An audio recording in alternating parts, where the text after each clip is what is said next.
तो हेलोएरीन्स में nucleophilic substitution मुश्किल से होता है। तो हमने कल एक लास्ट पॉइंट लिखा था, haloarene under very difficultly undergoes nucleophilic substitution, और बच्चों ने उसका एक रीजन लिखा था कि ये न्यूक्लियोफिलिक सब्स्टिट्यूशन मुश्किल से क्यों होता है, कि यहाँ क्लोरीन रेजोनेंस में है, एक रीजन।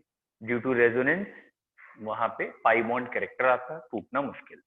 एक रीजन लिखा था कार्बोकैटाइन की स्टेबिलिटी, कि हेलोएरीन्स का जो कार्बोकैटाइन है वो लेस स्टेबल है, जबकि हेलो एल्केन्स का कार्बोकैटाइन ज्यादा स्टेबल। एक और रीजन हमने लिखा था, हेलोएरीन्स में जो कार्बन है जिससे क्लोरीन लगी है वो sp2 है, हेलो एल्केन में sp3 है। sp3 का बॉन्ड वीक होता है, sp2 का।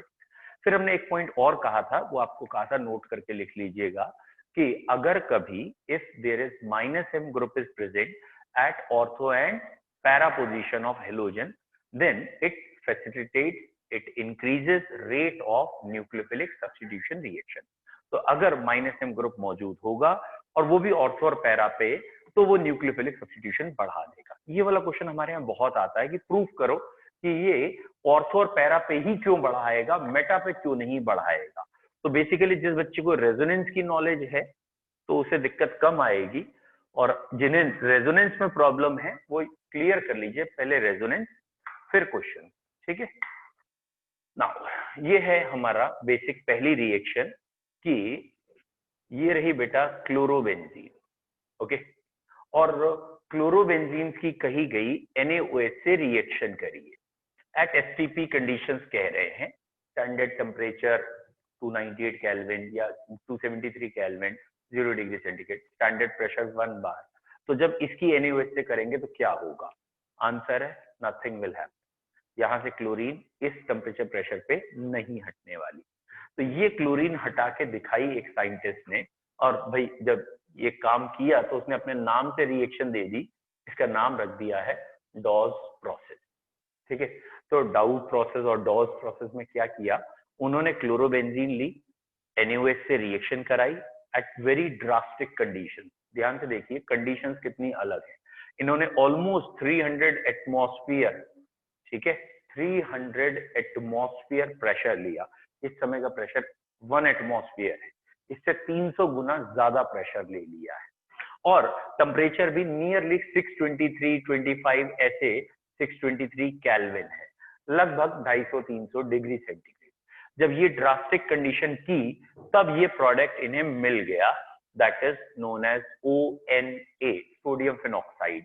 एक्चुअली बना तो फिनॉल ही था, लेकिन फिनॉल ना वाटर से ज्यादा एसिडिक होता है, तो फिनॉल NaOH से रिएक्ट कर लेगा, सॉल्ट बना लेगा, फिनॉल अपना सॉल्ट बना लेगा, और NaOH के साथ आप फिनॉल दिखा नहीं सकते। मतलब एक अगर कंटेनर में NaOH और फिनॉल दोनों हैं तो दोनों को एग्जिस्ट नहीं करेंगे, एसिड बेस रिएक्ट करके सॉल्ट बनेगा।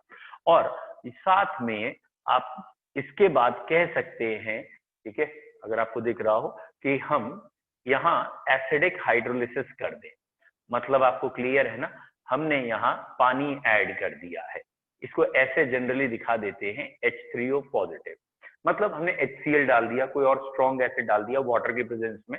तो जैसे ही एसिडिक हाइड्रोलिसिस करेंगे, तो मैं नीचे लिख दे रहा हूं, यहाँ फिनॉल बन जाएगा बेटा, और ऑब्वियसली NaCl या जो भी Na के साथ काउंटर आयन है वो अलग हो जाएगा, फिलहाल एसिडिक हाइड्रोलिसिस में बनेगा। तो ये प्रोसेस है डॉज प्रोसेस। यहाँ Cl हटाई गई, इस कंडीशन पे हटाई गई, यानी Cl हटाना कोई आम बात नहीं है, हाई टेम्परेचर प्रेशर। तो पहली हेडिंग करके आप रिएक्शन लिख लीजिए डॉज प्रोसेस, और अभी मैकेनिज्म में दिखा भी देंगे ऐसा क्यों। ठीक है, डॉज प्रोसेस में क्या हुआ बेटा, डॉज प्रोसेस में chlorobenzene is reacted with chlorobenzene is reacted with NaOH at very high pressure 300 atmosphere and high temperature, at high pressure and high temperature 323 sorry 623 kelvin. वो नियरली जब आप 273 माइनस करोगे तो 300 के आसपास ही आ जाता है टेम्परेचर।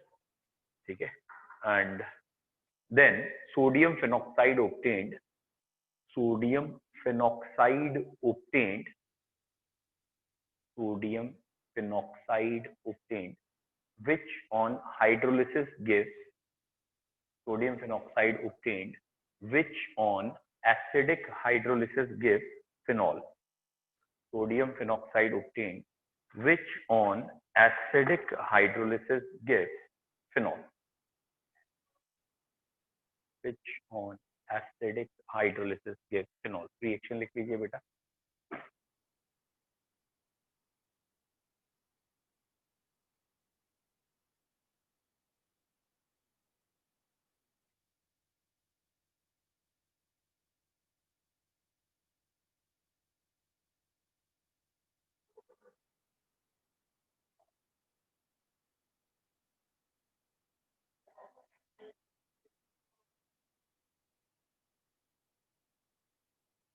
ठीक है बेटा, डन, तुमने लिख लिया.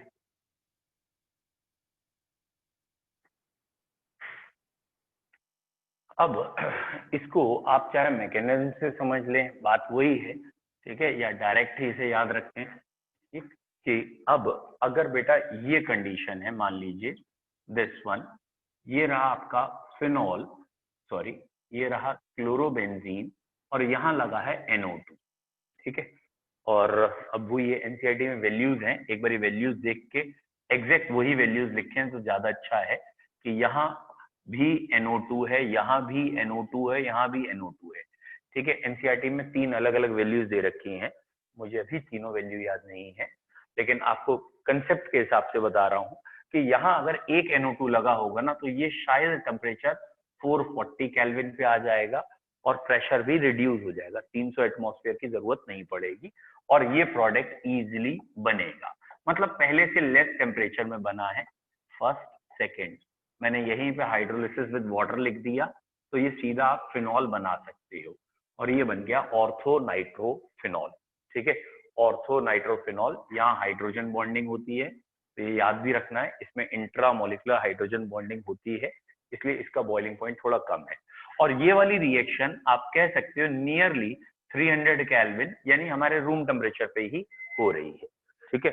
It is taking place almost at room temperature और यहाँ प्रेशर भी वही रूम वाला ही है, तो डायरेक्ट ही आप ये और ये लिख के डायरेक्ट फिनॉल दिखा सकते हैं. और आई होप सो इसका नाम आप जानते हो बच्चों, इसका नाम क्या है? 2,4,6 tri nitrophenol, also known as इस कंपाउंड का एक नाम है picric acid. 2,4,6 tri nitrophenol is known as picric acid.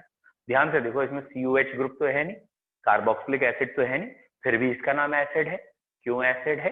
ये NO2 ग्रुप इतने ज्यादा हैं, ये NO2 ग्रुप -M इफेक्ट होते हैं, ये एसिडिक कैरेक्टर बढ़ा देते हैं और इसका एसिडिक कैरेक्टर कार्बोक्सिलिक एसिड जैसा है, या कह सकते हो इसका एसिडिक कैरेक्टर कार्बोनिक एसिड से ज्यादा है. मतलब सोडियम बाइकार्बोनेट में जैसे इसे डालेंगे तो CO2 गैस इवॉल्व होगी, क्योंकि इसका एसिडिक कैरेक्टर सोडियम बाइकार्बोनेट से ज्यादा है, इसलिए इसके नाम में क्या लगा है? एसिड. तो पॉइंट करके चाहे लिख लीजिएगा, ठीक है, रिएक्शन लिखने के बाद पॉइंट लिख लीजिएगा.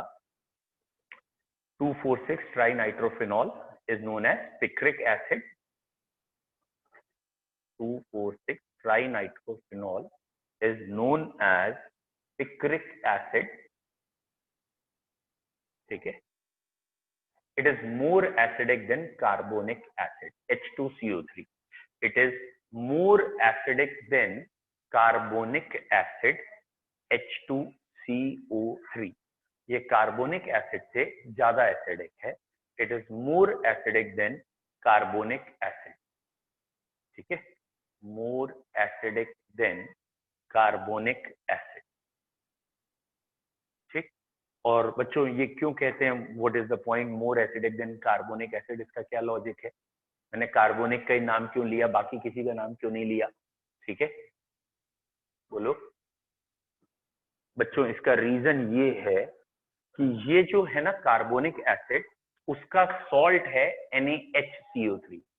तो ये क्या है? एक एसिड का सॉल्ट है. और अगर इसकी रिएक्शन में पिक्रिक एसिड से करता हूं, इस कंपाउंड से करता हूं, तो यहाँ CO2 इवॉल्व होती है एफरवेसेंस के साथ. तो पॉइंट क्या आ रहा है पिक्रिक एसिड यहां से CO2 अलग कर रहा है। ये काम कौन कर सकता है? CO2 अलग कौन कर सकता है? जो कार्बोनिक एसिड से ज्यादा एसिडिक होगा वही तो लेस एसिड को हटाएगा। तो कार्बोनिक एसिड से ज्यादा एसिड है, इसका कहने का मतलब है it evolve CO2 from sodium bicarbonate. It is test of acid group. जो हम लैब में एसिड का टेस्ट करते हैं वो है कि हमें कोई भी कंपाउंड दे दिया गया और ये पता करना है ये एसिड है या नहीं है। तो हम ये देखते हैं सोडियम बाइकार्बोनेट में उस कंपाउंड को, गिवन कंपाउंड को डालते हैं। अगर CO2 तुरंत निकल रही है, एफरवेसेंस के साथ निकल रही है, तो वो कंपाउंड एसिडिक है, अदरवाइज वो कंपाउंड एसिडिक नहीं। क्लियर? लिख लिया पॉइंट?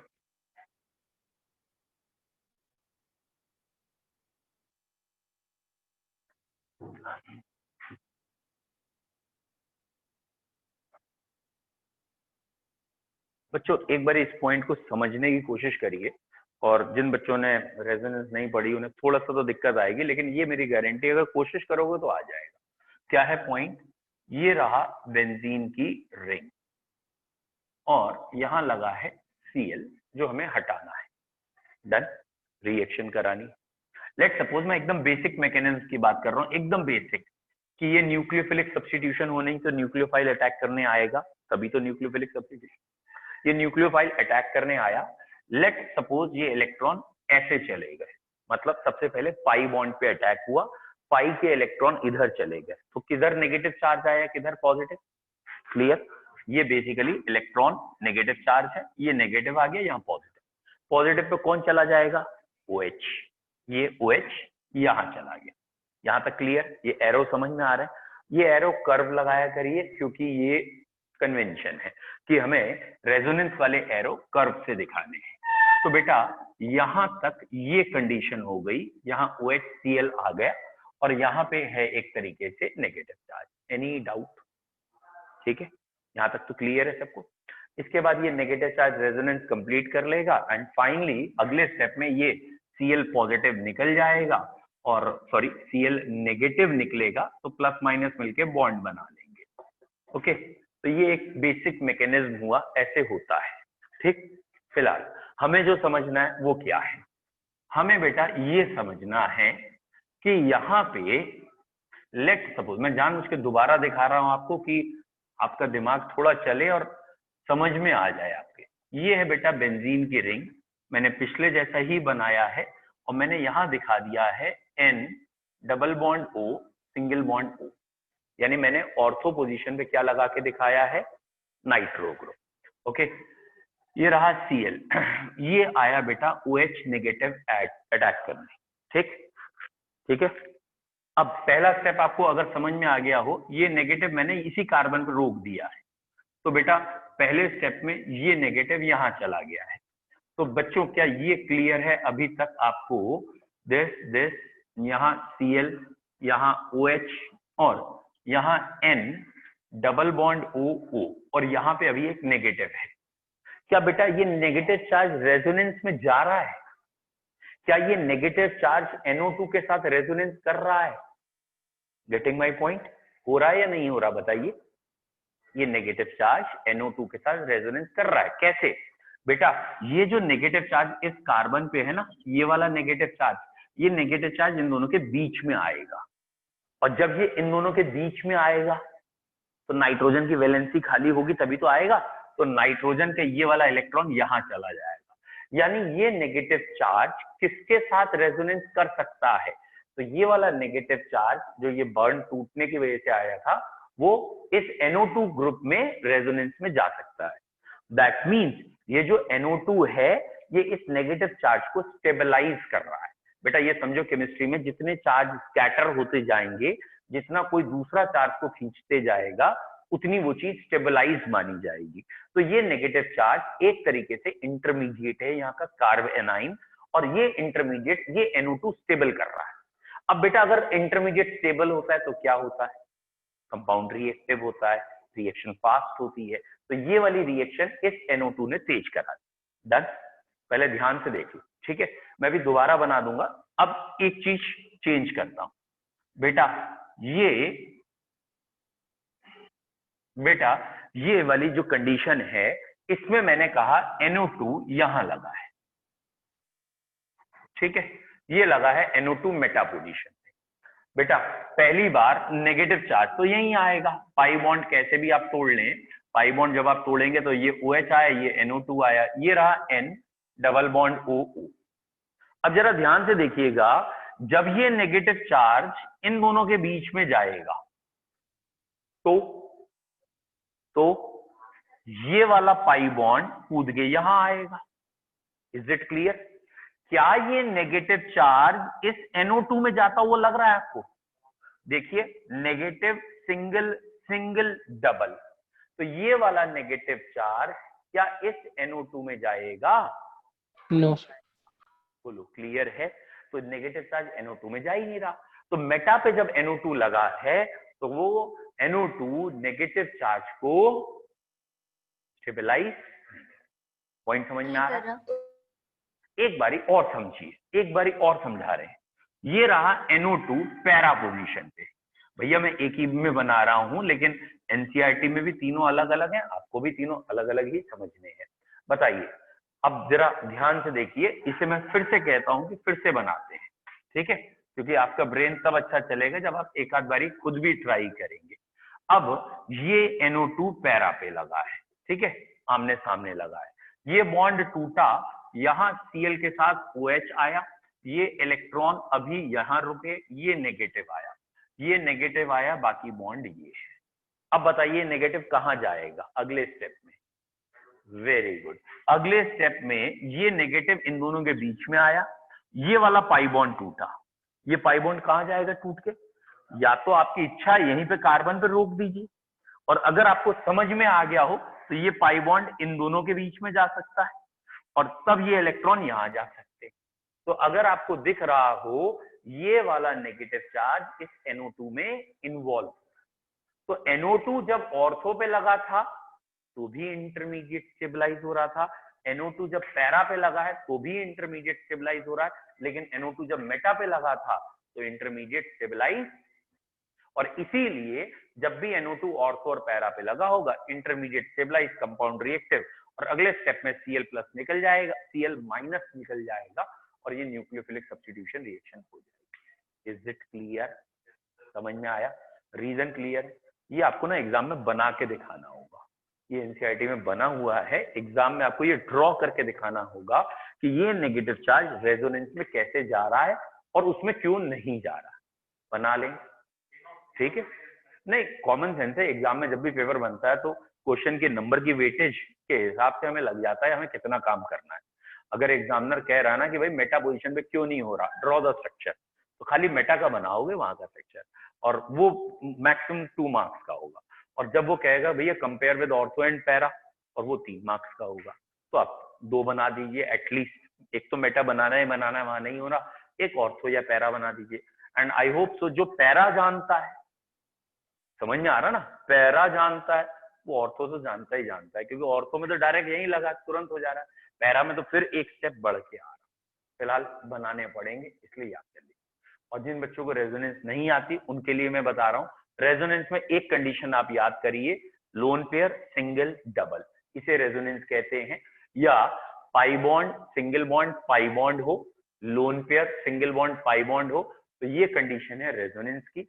कहीं आपको ये कंडीशन दिख जाए कि 2 पाई बॉन्ड के बीच में सिग्मा बॉन्ड है, या एक लोन पेयर है फिर सिग्मा है फिर पाई है, तो इन जगह रेजोनेंस होती है और ये चीजें स्टेबल हो जाती है, ठीक है? तो आपने अगर पॉइंट लिख लिया तो ठीक है, नहीं तो अब लिख लीजिएगा कि ये NO2 ग्रुप करता क्या है। NO2 group at ortho and para position क्या करते हैं बताओ, क्या करते हैं?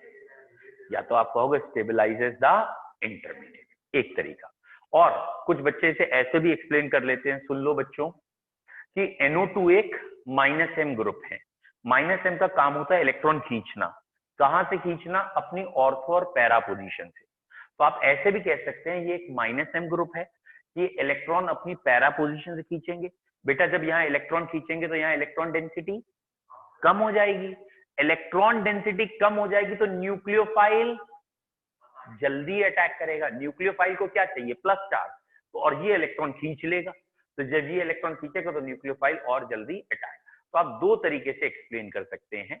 पहला मेथड होता है कि आप सीधा रिएक्टेंट में एक्सप्लेन कर रहे हैं, इंटरमीडिएट के बारे में कुछ नहीं कह रहे। जब आप रिएक्टेंट में एक्सप्लेन कर रहे हैं तब आप क्या कहेंगे कि NO2 एक -M ग्रुप है, ये ऑर्थो और पैरा से इलेक्ट्रॉन खींचता है, इसीलिए ऑर्थो और पैरा पोजीशन पे प्लस चार्ज डेवलप हो गया और न्यूक्लियोफाइल ने जल्दी अटैक किया, रिएक्शन जल्दी हो गई। एक तरीका। ठीक। सेकंड तरीका है कि हम इसको कुछ नहीं कह रहे, इसका इंटरमीडिएट बना लिया। अब हम कह रहे हैं कि जो इंटरमीडिएट है ना, ये NO2 इसको क्या कर रहा है, स्टेबलाइज कर रहा है। इस इंटरमीडिएट को कौन स्टेबलाइज कर रहा है, NO2। ये वाला नेगेटिव चार्ज इसके अंदर चला जाएगा या ऑर्थो के अंदर चला जाएगा, इसलिए ये चीज ज्यादा स्टेबल है। बोलो क्लियर। और अगर इंटरमीडिएट स्टेबल है तो कंपाउंड रिएक्टिव। बेटा किसी को डाउट है तो जल्दी पूछो, फिर से बोलो। ऑर्थो वाला बेटा देखिए, इसी मैं दोबारा ही बनाऊं ज्यादा अच्छा रहेगा। बेटा आप ना, ये कंडीशन थी, ठीक है, कैसे भी पाई बॉन्ड लगा सकते हैं, लेकिन ये यहां ऑर्थो पोजीशन पे N डबल बॉन्ड O और O दिखाइए, और ये रहा Cl। आपने ये वाले इलेक्ट्रॉन तोड़ के यहां भेजे और ये अटैक यहां करने आए। डन। अब आपकी इच्छा है, आप एक स्ट्रक्चर दिखा रहे हैं या दो, चलिए दो स्ट्रक्चर दिखा लेते हैं। ठीक है, हमने पहले स्ट्रक्चर में सिर्फ इतना दिखाया कि ये नेगेटिव चार्ज इस कार्बन पे आ गया और इस कार्बन पे N डबल बॉन्ड O लगा है। अब आप क्या कहोगे, नेगेटिव सिंगल डबल, यानी ये इलेक्ट्रॉन यहां आए और ये यहां आए। जो मैं कह रहा था ना, आप एक ही में भी दिखा सकते हो कि ये वाले इलेक्ट्रॉन यहां बीच में आए और ये यहां चले गए, तो ऐसे भी दिखा सकते थे। और चाहे तो आप एक स्ट्रक्चर बढ़ा के पहले ये इलेक्ट्रॉन यहां और उसके बाद ये इलेक्ट्रॉन, ठीक है, ये अलग है, ये अलग है, सॉरी, तो ये वाले इलेक्ट्रॉन यहाँ, ये ऑर्थो हो गया और बाकी चीजें जैसी थी वैसी रहती है। ठीक है, बेटा बताइए ऑनलाइन वाले कोई डाउट, पूछो पूछो। सर ये जो आपने सर ऑक्सीजन पे सर एरो लगाया सर, यहाँ पे नेगेटिव चार्ज आ जाएगा और sir double bond sir nitrogen से जुड़ जाएगा सर, नाइट्रोजन कार्बन। ठीक है, बिल्कुल सही है सर, ये शो करना है सर हमें ना, वो तो अगला स्ट्रक्चर बनाओ तो कर दो, but it is basically resonance. Resonance का क्या मतलब होता है ना, बॉन्ड लगातार शिफ्ट होते रहेंगे। दैट मीन्स यहाँ पे ये नेगेटिव चार्ज कभी इधर डबल बॉन्ड बनाएगा, दोबारा स्ट्रक्चर बनाएंगे, डबल बॉन्ड हट जाएगा, वापस ये स्ट्रक्चर आ जाएगा, यानी ये चीज लगातार चलती रहेगी। और जब ये चीज लगातार चलती रहेगी तो ये नेगेटिव चार्ज अपनी ओरिजिनल पोजीशन से स्कैटर हो जाएगा। ये इस पोजीशन पे जहां दिख रहा था वहां से स्कैटर हो गया। और केमिस्ट्री में, स्पेशली ऑर्गेनिक में, ये मानना है कि चार्जेस जहां स्कैटर हो गए वो स्टेबल हो गया, चाहे कोई चार्ज है, प्लस है या माइनस है, इससे मतलब नहीं, चार्जेस मस्ट बी स्कैटर्ड, वहां से चार्जेस हटेंगे तो स्टेबल होगा। और जब इंटरमीडिएट स्टेबल होगा, याद रखना, अगर इंटरमीडिएट स्टेबल होगा तो प्रोडक्ट ज्यादा बनेगा, रिएक्टेंट स्टेबल होगा तो प्रोडक्ट कम बनेगा। कई बच्चों के दिमाग में क्या आता है, कहते हैं यार रिएक्टेंट स्टेबल है, प्रोडक्ट नहीं बना, ठीक है, इंटरमीडिएट स्टेबल है, अब भी नहीं बनेगा, क्यों? क्योंकि वो कहते हैं तुम्ही ने पढ़ाया स्टेबल में तो नहीं रिएक्ट करता। अरे भैया, इंटरमीडिएट स्टेबल एक कंपैरेटिव वर्ड है। What is comparative word? कि इन तीन इंटरमीडिएट बनने थे, ये स्टेबल है तो ये ज्यादा बना।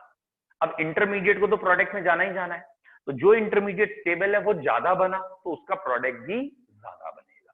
तो जरा ये ध्यान रखिएगा, रिएक्टेंट स्टेबल और इंटरमीडिएट स्टेबल में अंतर है। ठीक है, अच्छा, हमारे यहाँ यही एक इक्वेशन है Cl हटाने वाली, आपको सिर्फ इसी पे फोकस करना है। आप मतलब डॉस प्रोसेस के अलावा और कोई इक्वेशन डायरेक्ट नहीं पढ़नी Cl हटाने की, या फिर आप कहोगे इसकी मैग्नीशियम से रिएक्शन कर देंगे, ग्रिग्नार्ड रिएजेंट बन जाएगा, या सोडियम से कर देंगे, वो भी आपको याद होगा, कल हमने पढ़ ही लिया है, फिटिक रिएक्शन, याद आ रहा है? ठीक है, तो जल्दी से लिख लो एक आध रिएक्शन अपने आप। वही मेटल रिएक्शन विद मेटल जो थी ना, पहला reaction with metal, reaction with sodium, detail नहीं करनी, खाली हेडिंग लिखो रिएक्शन विद सोडियम और रिएक्शन लिख के दिखा दो, रिएक्शन विद सोडियम और रिएक्शन विद मैग्नीशियम। ठीक है, तो ये हमने कल पढ़ी थी रिएक्शन विद सोडियम में, ये रहा क्लोरोबेंजीन, और इसकी अगर मैं सोडियम से आपसे कहूंगा तो आप दो मॉलिक्यूल चाहें तो ले लीजिए और चाहें तो एक ही मॉलिक्यूल में ट्वाइस लगा दीजिए और ऑब्वियसली एरो पे ईथर, और ईथर के बाद ठीक है डाइफिनाइल बना दीजिए। ये रही डाइफिनाइल या बाइफिनाइल, ये बना दीजिए ट्वाइस NaCl अलग। तो ये हेलोजन हटने की रिएक्शन हो गई। एंड ऑब्वियसली ये न्यूक्लियोफिलिक सब्स्टिट्यूशन में नहीं आती, ये बेसिकली रिएक्शन विद मेटल्स में आती है, और ये फिटिग रिएक्शन कहलाती है। याद होगा जब दोनों एरोमेटिक होते थे तो फिटिग थी। ऐसे बच्चों ये थी तीसरी रिएक्शन कि क्लोरोबेंजीन की मैग्नीशियम से कर दें ईथर की प्रेजेंस में, और ये इंपॉर्टेंट है क्योंकि इससे हम कन्वर्जेंस करते हैं थोड़े बहुत। तो ये ग्रिग्नार्ड रिएजेंट बनाने के लिए आएगी, तो यहाँ MgCl आ जाएगा। Okay done.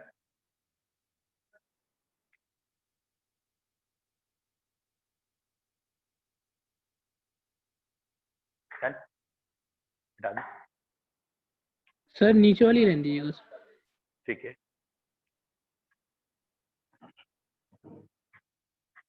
नेक्स्ट, अब बच्चों हमें क्लोरोबेंजीन से पढ़नी है अगली रिएक्शन, जिसका नाम है electrophilic substitution reaction of benzene ring. अगली हेडिंग लिखें, electrophilic substitution reaction of benzene ring. Electrophilic substitution reaction of benzene ring. ठीक है बेटा, व्हाट इज दिस? बच्चों ये है क्लोरोबेंजीन, ठीक, और ये क्लोरोबेंजीन के साथ बेंजीन की रिंग है। ठीक है, अब इस रिंग में यहाँ हाइड्रोजन लगे हैं, ये हाइड्रोजन हटाने की बात हो रही है। तो कौन कौन सी इलेक्ट्रोफिलिक सब्स्टिट्यूशन बेंजीन देता है अगर आपको मालूम है? तो बेंजीन एक रिएक्शन देता था हेलोजिनेशन, एक नाइट्रेशन, सल्फोनेशन और फ्रिडल-क्राफ्ट।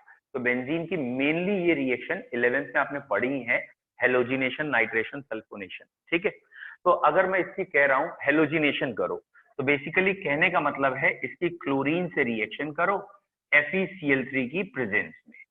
ठीक, तो क्लोरीन से जब FeCl3 की प्रेजेंस में करेंगे तो कहाँ अटैक कराएगा, कहाँ अटैक होगा? तो बच्चों ये मैं आपको स्टार्टिंग से चाहे तो चलिए पहले बता देता हूं, एकदम स्टार्टिंग से। ये रहा बेंजीन।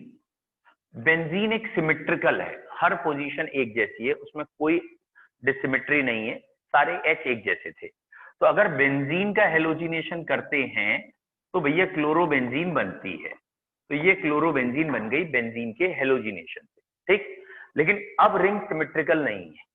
अब आपको दिख भी रहा होगा इस क्लोरीन के रेस्पेक्ट में ऑर्थो, मेटा और पैरा आ गया, याद आ गया?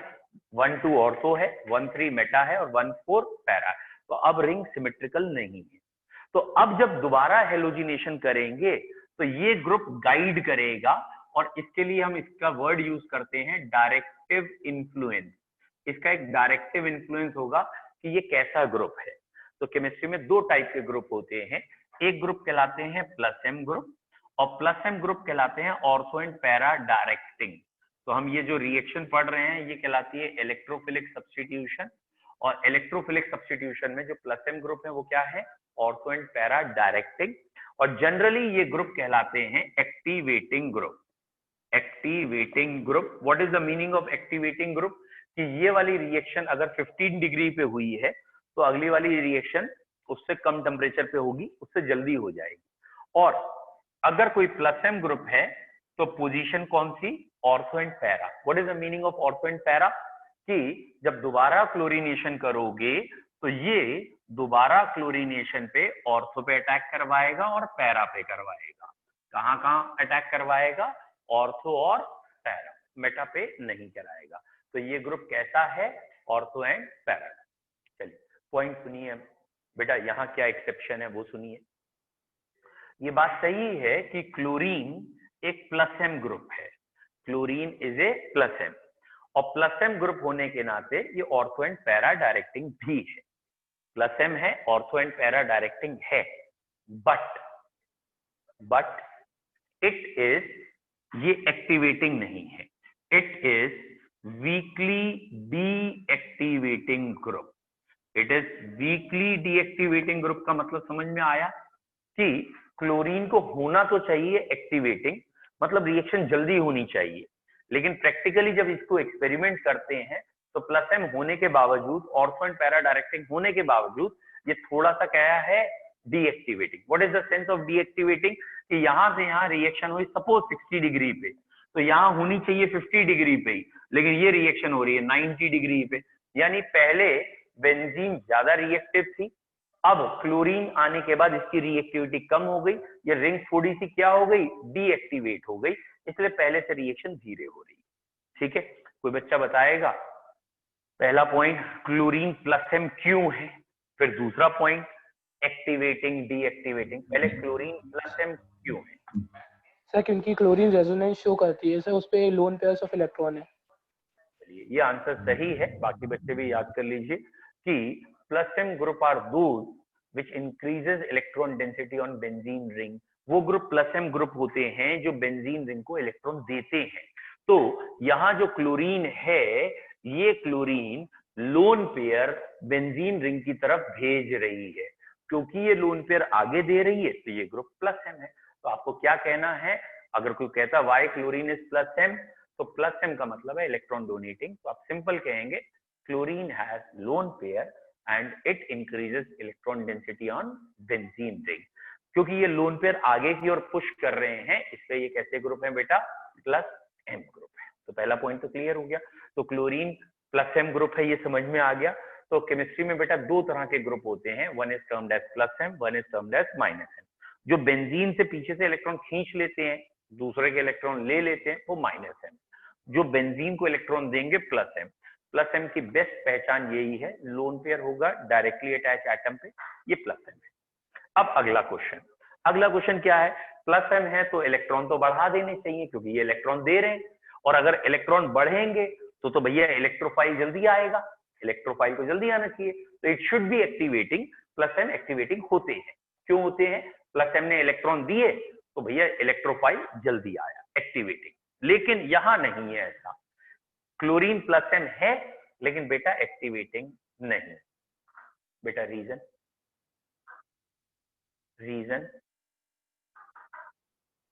बहुत सिंपल रीजन है, नहीं याद आया, बहुत सिंपल रीजन है बेटा। इसका रीजन है कि क्लोरीन में एक माइनस आई इफेक्ट भी होता है, इंडक्टिव या ये कहें इलेक्ट्रोनेगेटिव एटम होने की वजह से वो इलेक्ट्रॉन खींचता भी है। तो ये बात सही है कि प्लस एम होने की वजह से इसने इलेक्ट्रॉन आगे भेजे, लेकिन इसका माइनस आई भी है जो इलेक्ट्रॉन खींच भी रहा है, और दोनों काम हो रहे हैं, एक तरफ से इलेक्ट्रॉन भेज भी रहा है, एक तरफ से खींच भी रहा है। बट ऑब्वियसली जब दोनों काम हो रहे हैं तो मीजोमेरिक को डोमिनेट करना चाहिए, accept in the case of chlorine. Chlorine को छोड़ के हर जगह मीजोमेरिक डोमिनेट करता है, या नेक टू नेक है। तो क्लोरीन प्लस एम है, ऑर्थो एंड पैरा डायरेक्टिंग भी है, लेकिन डीएक्टिवेटिंग है। क्यों डीएक्टिवेटिंग है, तो इसका रीजन हमने मान लिया है हाई माइनस आई ग्रुप। ठीक है, तो पॉइंट करके आप क्या लिख सकते हैं या क्या समझ में आ गया? ठीक है, तो आपकी हेडिंग है electrophilic substitution of benzene ring. उसमें आप पहला पॉइंट क्या लिख सकते हैं, Cl यानी chlorine has plus M effect. ठीक है, इसमें प्लस एम इफेक्ट है बेटा, Cl has plus M effect, therefore chlorobenzene is a, या therefore it is ortho and para directing group. Plus M effect है तो बेटा कौन सा डायरेक्टिंग ग्रुप हो गया, ऑर्थो एंड पैरा डायरेक्टिंग। लेकिन ये एक्सेप्शन याद करना है, क्वेश्चन भी आता है बेटा कि ऑर्थो एंड पैरा डायरेक्टिंग तो एक्टिवेटिंग होते हैं, ये भाई सब डीएक्टिवेटिंग है अकेले। मतलब अकेले कहने का मतलब ऑल हेलोजन्स आर डीएक्टिवेटिंग, लेकिन हेलोजन में सबसे ज्यादा नेता यही बनता है क्लोरीन, तो इसको हम ज्यादा फोकस कर रहे हैं, बाकी सारी हेलोजन डीएक्टिवेटिंग है। ठीक है, तो आपने लिखा है कि chlorine has plus M, chlorine या हेलोजन कह लीजिए has plus M, therefore it is ortho and para directing, but it is benzene ring deactivating। बच्चों ध्यान रखना, बेंजीन रिंग की बात हो रही है, ठीक है, it is benzene ring deactivating group, it is benzene ring deactivating group due to high minus I effect, due to high minus I effect. ठीक है, अब बेटा अगला क्वेश्चन, कौन सा प्रोडक्ट ज्यादा बनेगा, ऑर्थो, मेटा या पैरा? ऑर्थो पैरा ज्यादा बनेंगे, इतना तो क्लियर है क्योंकि ऑर्थो एंड पैरा डायरेक्टिंग है। अगला क्वेश्चन बेटा, ऑर्थो पैरा में कौन सा ज्यादा बनेगा, ऑर्थो और पैरा में कौन सा ज्यादा बनेगा? ये मान लिया मेटा से ऑर्थो पैरा ज्यादा है, अब ऑर्थो पैरा में कौन मेजर होगा? वेरी गुड, क्यों? Very good. तो इनका आंसर काफी हद तक सही है कि ये जो क्लोरीन है ये डीएक्टिवेटिंग है, और ये डीएक्टिवेटिंग किसकी वजह से? माइनस आई, और माइनस आई सिग्मा बॉन्ड की वजह से चलता है। मतलब माइनस आई के लिए इसे जो इलेक्ट्रॉन खींचने होंगे वो पड़ोसी से ज्यादा खींचेगा, सिग्मा बॉन्ड कम है, पास में है, और ये पैरा वाला दूर है, तो यहां से कम इलेक्ट्रॉन खींच पाएगा। तो ये किसे ज्यादा डीएक्टिवेट करेगा? जिसके पड़ोस में लगा है, और किसे कम डीएक्टिवेट करेगा? जिससे दूर लगा है।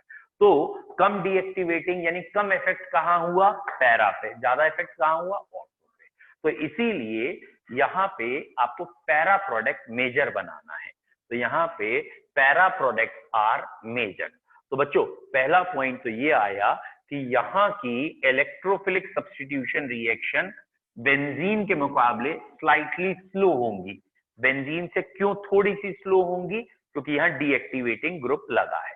फिर बेटा दूसरा पॉइंट ये आ गया कि अगर आपने इसका हेलोजिनेशन किया है, अगर आपने इसका हेलोजिनेशन किया है तो यहाँ पे ऑर्थो और पैरा प्रोडक्ट बनेंगे, लेकिन पैरा प्रोडक्ट आपका मेजर होगा, ऑर्थो आपका इसके मुकाबले लेस होगा। Is it clear? Obviously Meta भी बनता है लेकिन वो ना के बराबर। ऐसा कभी नहीं होता कि एक प्रोडक्ट बने ही ना, लेकिन यहाँ मेजर पूछा जाता है कौन सबसे ज्यादा बनेगा, तो नंबर 1 पे पैरा बनेगा। फिर ये हुआ बेटा इसका halogenation, halogen in presence of sunlight, sorry halogen in presence of catalyst in dark. तो यहाँ पे ऑर्थो एंड पैरा डेरिवेटिव बनेंगे, पैरा इज मेजर। कोई डाउट? जल्दी से पूरा आर्टिकल पढ़ लो क्योंकि यही इंपॉर्टेंट है, बाकी दोनों तो जस्ट शॉर्ट पॉइंट।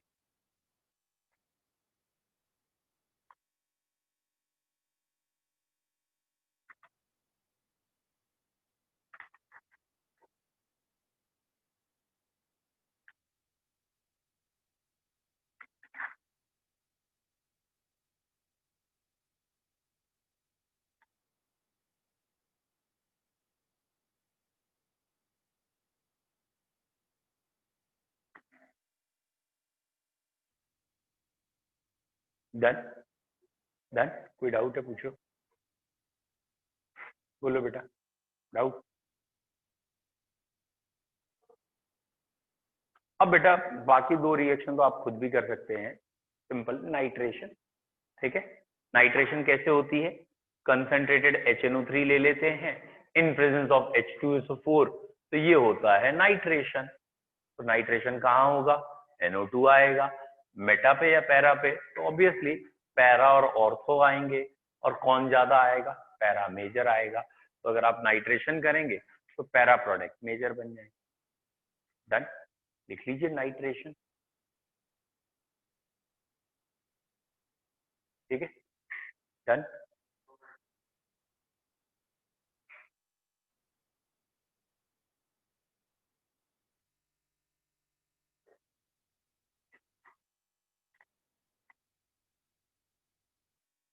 ठीक है, जैसे एक कन्वर्जन पूछ रखा है इन्होंने, एनसीईआरटी ने, कि बेंजीन 2 बना के दिखाइए मेटा नाइट्रोक्लोरोबेंजीन। कॉमन सेंस चलाना है आपको। बेंजीन 2 मेटा नाइट्रोक्लोरोबेंजीन कर लोगे? तो अगर बच्चों ये कहा है आपसे मेटा नाइट्रोक्लोरोबेंजीन, ठीक है, यानी प्रोडक्ट आपको क्या बनाना है? यहाँ पे NO2 लाना है। ठीक है, कर लेंगे बेटा? तो पहले बेंजीन का नाइट्रेशन करा दीजिए, और अगर आप पहले बेंजीन का नाइट्रेशन कराएंगे तो बेंजीन पे सिमेट्रिकल पोजीशन है, NO2 आ जाएगा नाइट्रेशन। और नाइट्रेशन में ये वाला ग्रुप पाई बॉन्ड वाला है, पाई बॉन्ड वाले ग्रुप मेटा डायरेक्टिंग होते हैं। और अब आप हेलोजिनेशन कराइए, क्लोरीन एंड FeCl3, मेटा पे आ गया। समझ में आया? और अगर उन्होंने कहा है बेंजीन से नहीं, पैरा नाइट्रोक्लोरोबेंजीन बनाओ, समझ में आ रहा? पैरा नाइट्रो, तो क्या करेंगे? पहले हेलोजिनेशन फिर नाइट्रेशन। आया समझ में? अब आप पहले हेलोजिनेशन करेंगे, क्यों? क्योंकि पहले हेलोजिनेशन करने से ये जो ग्रुप आया है ये ऑर्थो एंड पैरा डायरेक्टिंग है, और अब नाइट्रेशन जब आप करेंगे तो ऑर्थो और पैरा के प्रोडक्ट बनेंगे और पैरा मेजर बनेगा। ये आ गया। तो ये चीज आपको इंपॉर्टेंट समझनी है कि पहले नाइट्रेशन फिर हेलोजिनेशन और पहले हेलोजिनेशन और फिर नाइट्रेशन में अंतर है। तो अगर आप पहले नाइट्रेशन करते हैं तो NO2 यानी -M ग्रुप आता है या मेटा डायरेक्टिंग आता है, और पहले हेलोजिनेशन कर देते हैं तो +M ग्रुप आता है, ऑर्थो एंड पैरा डायरेक्टिंग आता है। तो इसलिए जरा ध्यान रखेंगे। अगर ऑर्थो बनाना हुआ तो फिर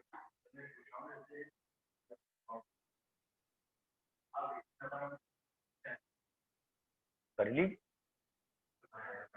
बेटा। ये देखिए, इसका अगर आप हेलोजिन से, इनका एक क्वेश्चन है बेसिकली, मैं बता दूं क्या है। इन्होंने कहा कि दो ग्रुप लगे हैं, एक +M है एक -M, अब किसकी मानोगे? तो भैया दानी हमेशा बेहतर होते हैं, हम +M के हिसाब से सारे क्वेश्चन करते हैं, ठीक है। -M तो टांग खींचने वाला ग्रुप है, मतलब -M इलेक्ट्रॉन विड्रॉइंग है, तो उससे तो रिएक्शन उल्टा गड़बड़ हो जाती है। इलेक्ट्रोफिलिक सब्स्टिट्यूशन में हमें +M चाहिए, तो हम +M की वजह से आंसर करेंगे। अब जैसे ये लगा है तो इसका वजह से ऑर्थो और पैरा होना चाहिए। ऑर्थो खाली, पैरा पे तो बैठा है भाई, तो इसको तो भूल जाओ, ऑर्थो ही खाली है, ऑर्थो पे होगा। अब इससे भी देखो सपोर्ट मिल गई ऑर्थो को, क्योंकि इसका ये कौन सा है? मेटा, और ये मेटा डायरेक्टिंग है, तो ऑर्थो इसकी वजह से भी है और इसकी वजह से। डन। यहां पे अगर करना है तो इसकी वजह से ऑर्थो और पैरा है ना, इसकी वजह से ये भी मेटा है ये भी मेटा है, तो दोनों ही सपोर्ट है, तो दोनों हो सकते हैं, लेकिन ये वाला ज्यादा बनेगा क्योंकि ये अपने ही ऑर्थो को कम पैरा को ज्यादा। अब आ जाओ मेटा, ये कह रहा है या तो ऑर्थो पे होगा या पैरा पे, और ये कह रहा है मेटा पे होगा। समझ में आ रहा है? इसकी मेटा कौन सी है? एक छोड़ के ये, एक छोड़ के ये, तो इसकी जो मेटा है उस पे वो तैयार ही नहीं है। इसकी मेटा कौन कौन सी है? इसकी मेटा पे एक पे तो यही बैठा है और एक ये, और ये कह रहा है ऑर्थो पैरो, यानी यहाँ पे आ जाए या यहाँ पे आ जाए, मतलब ये दोनों कंट्राडिक्शन कर रहे हैं। तो भैया मानी किसकी जाएगी? इसकी मानी जाएगी, ठीक है। ये जाएगी, मतलब हमेशा +M is dominate over minus, ठीक है। तो +M और -M अगर उल्टे डायरेक्शन में भी लग रहे हो, यानी एक कुछ कह रहा हो एक कुछ कह रहा हो, तो +M की वजह से हम आंसर। बोलो क्लियर है? डन, ठीक है, यहाँ तक क्लियर है। तो ये वाले क्वेश्चन अब आप कल करके लाएंगे। ऑलमोस्ट चैप्टर फिनिश पे है।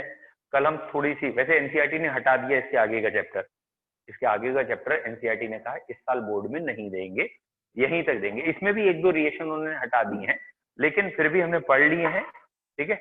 और कल हम, क्योंकि पिछले बैच में पढ़ा है, तो फिनिशिंग कर देंगे। और मेरे उस बैच में चल रहा है इस समय ग्रुप 17, मैंने जानबूझ के उनका ग्रुप 17 और 18 करा रहा हूँ, जिससे कि उसके बाद उस बैच में भी सेम चैप्टर होगा, तो जो भी टाइमिंग वाइमिंग की समस्या है वो भी नहीं होगी, जैसे हम चाहेंगे कर लेंगे, ठीक है। चलो बच्चों, ओके सर, ओके बच्चों।